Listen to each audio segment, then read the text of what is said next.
Chael, got a quick question for you. So the other night, I was watching the Amanda Nunes-Felicia Spencer fight, and during the pre-fight pat-down, I noticed the referee checked the ends of Felicia Spencer's braids. And something about seeing that just made it occur to me that this isn't a formality. He's actually looking for something. And so my question to you is, out of all the years you've been in the sport, all the people you've talked to, all the shows you've been involved with, have you ever heard of someone being caught trying to smuggle in some sort of illicit material, a toothpick, a razor blade, who knows what? So, yeah, that's it. That was a little bit of a strange question, but I want to answer it because I saw that too. And what they were looking for, I'm not sure, other than I thought possibly they were looking to see if they were rubber band. She would not be able to have a rubber band. She would have to braid her hair and let the hair itself hold that into place, which is what she did.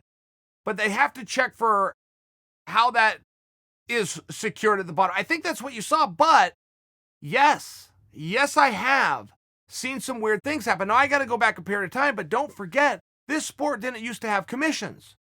That check that you saw did not used to happen. You did not used to see anybody before you got into the ring. And once you were in the ring, the referee maybe would come over and just make sure you had a mouthpiece. They still come over to make sure you have a cup. I haven't the foggiest idea. What if you don't? That's on you. I don't know that they would actually stop the match and make you go get a cup, but maybe they would.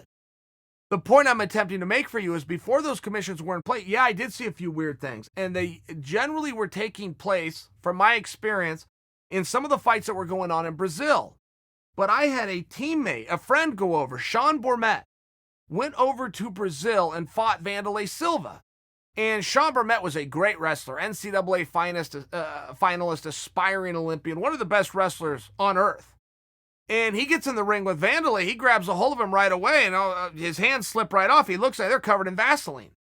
And before you want to label Vanderlei a cheater, Vanderlei was not cheating. That was not a rule. None of the rules were rules until they became rules. I mean, right? You remember the day when all you could not do was biting and eye gouging.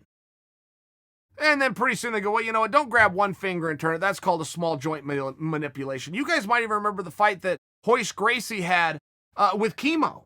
Royce was in a bad position. Chemo had a braid. Royce reached down, wrapped that braid around his hand, pulled Chemo's head back, and started punching him. I mean, there's things you could, now you can't pull hair, but I'm just offering you for an example. Vanderlei was not cheating.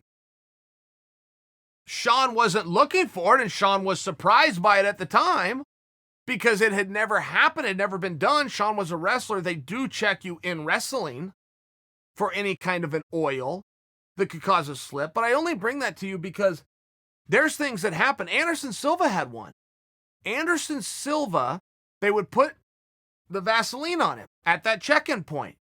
He would get into the ring, and as he got in, he would take that Vaseline right off of his eyes, and he would, right on camera, he would rub it on parts of his body.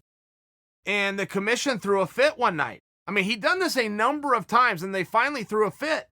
And the fight's getting ready to happen, and they're coming in with towels, and they want him to wipe down, and he said, I'm not wiping that down. I can't remember how that ended, if they finally did wipe it down or if they didn't, but they had a hearing on it after the fact. And Anderson's argument was real simple. He goes, wait a second. You guys put the Vaseline on me. You decided what was an appropriate amount. I decide where it goes.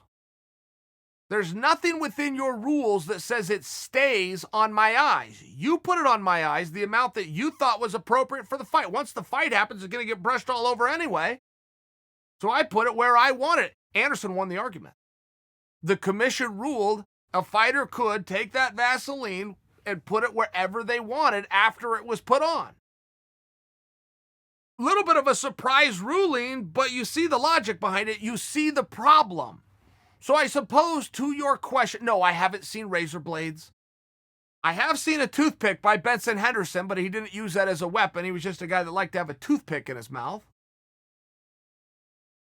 So yeah, somebody has braids. I don't know what you're going to find there. But you might as well check them.